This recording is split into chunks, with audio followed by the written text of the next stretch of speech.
Hey, remember last week on this show where we talked about how iPhone users were secretly being spied on by their cameras and Android users were all like, haha, sucks to be you.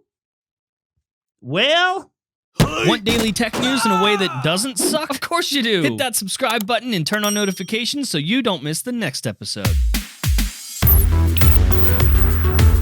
Yo, what is going on? Welcome back to Front Page Tech. Of course, show that gives you all latest tech news from one geek that is me to another that is you. Happy Thursday. Hope you're doing great. It is so cold in here right now. I have the window open in the studio right now as I'm recording this, and I'm not wearing pants. See?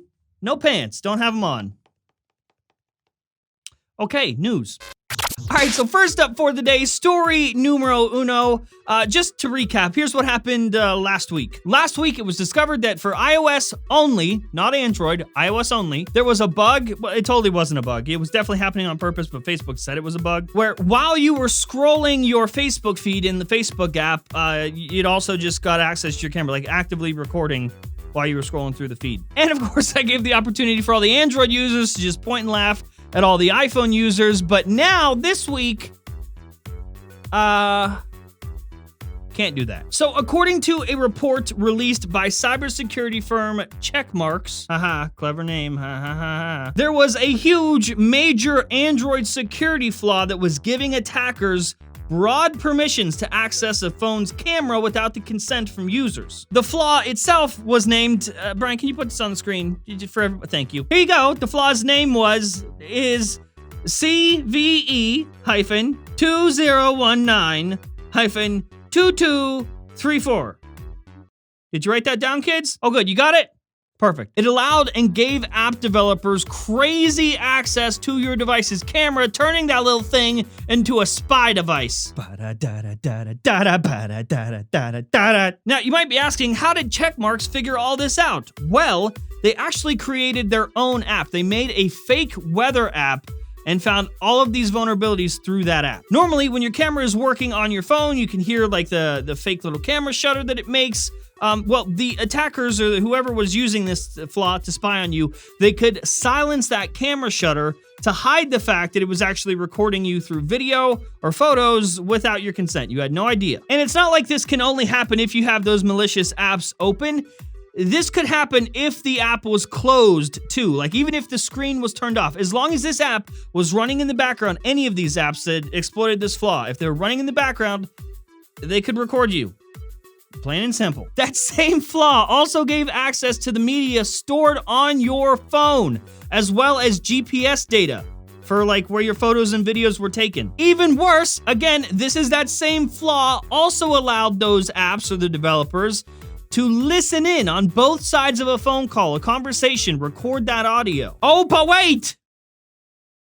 It gets worse. It could also use the proximity sensor within your device to allow the attacker to know when you were holding your phone up to your ear. Obviously, if your phone's up to your ear, you're probably on a phone call, or it could also be used for when your phone was laying face down to then open up the camera app and you wouldn't know when it was taking photos or video. And since through this flaw, the apps were also given permission to access the device's storage, they could also take the images and upload them, the images and video from your phone, and upload it to a server. Apparently, Checkmarx first discovered this whole thing during the summer. They were apparently researching the Google camera app on the Pixel 2 XL, Pixel 3, and started to find this, and then further investigated those vulnerabilities. And yeah, found all this. It was pretty bad. Now, of course, they contacted Google first. They reached out and contacted Google first in July. And then in August, Samsung actually came forward and confirmed that they were also affected by these same vulnerabilities. So it wasn't just like,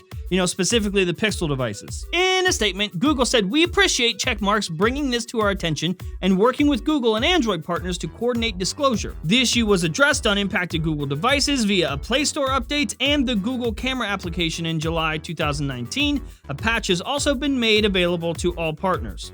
And this is why you should always keep your shit up to date. Obviously, Google has, I guess we can assume they've done their part here. So if you have any updates available, like Samsung came forward and admitted this. Obviously, it was also a problem with the Pixel devices. But as far as like other manufacturers that you may be using Android devices through, they haven't come forward with anything. Baby, haven't. They have not come forward with anything, so it's just best right now to update your shit. Hopefully that mitigates this issue for you. The scary part though is like this stuff could happen and you wouldn't even know till months later. And even then, because it's Android and fragmented, you may not have the latest updates to fix the stuff. So like, that's terrifying. Okay, so speaking of updates, next up, let's talk about Apple. I'm gonna try to keep my calm here.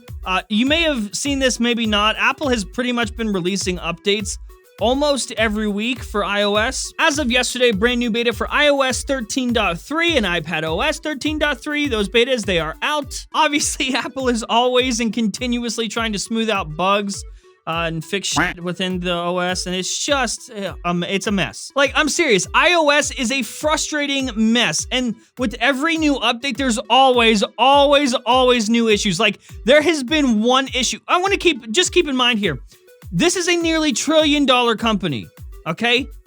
Nearly $1 trillion company.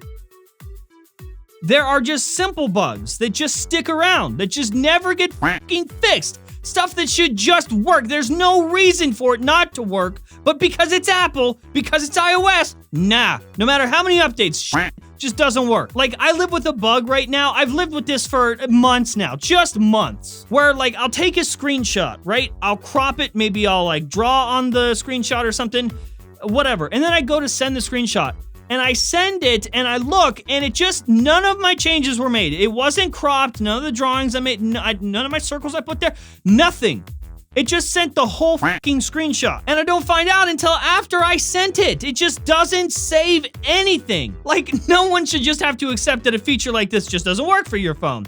And I've had people reach out to me since I mentioned this the first time and say, hey, this update fixed the bug, and I get excited, I install the update, and never, it literally always just exists. I just live like this now. This is just my life. I don't understand how such a major company can't fix shit like this. Like, there's no excuse for this. Like, I can put up with bugs, right? I get it. Like, it just happens. It's how things work. And you get an update and it fixes it and you don't complain, whatever. But when you keep installing the updates and none of the stuff that you have a problem with every single day is getting fixed, it is maddening. Oh, but John, just get Android then if you don't like iOS. Just get Android. Shut up!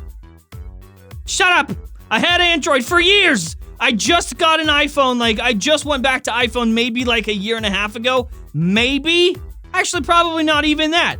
I was frustrated with Android stuff. That's why I left Android, because I was too frustrated with Android's problems. So don't tell me just because I have problems with the iPhone and iOS that all my problems will be fixed if I just go back to more problems with Android. That's not how it fucking works. Let me complain. Just let me complain about what I have, okay?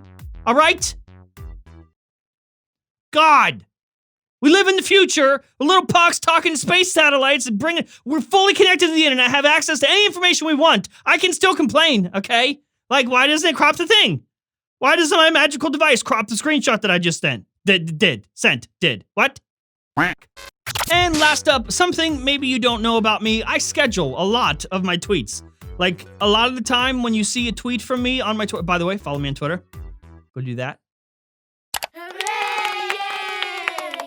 A lot of the times when you see a tweet from me, it was scheduled at some point. I like the app Buffer. It's not a sponsor or anything like that. I just use Buffer to manage a lot of my social media, to schedule my tweets, that sort of thing. Well, now it seems that Twitter wants to do away with apps like that. As of yesterday, Twitter actually started to test the scheduling of tweets within their web client. Like, for real, natively, there's an experiment right now in Twitter's web app where some of you can go ahead and schedule tweets. We have no idea how many people are included in this test or how Twitter picked the people to include in this test, but if you have it, you have it. If you don't, you don't. Safe to assume, though, that if this is successful and it works out, it'll roll out to everybody, and that sucks. That really sucks for those third-party apps. I mean, gotta be honest, I would do it if I was Twitter. I mean, if you have these third-party apps accessing your API, giving users features that you don't have natively, just take the features.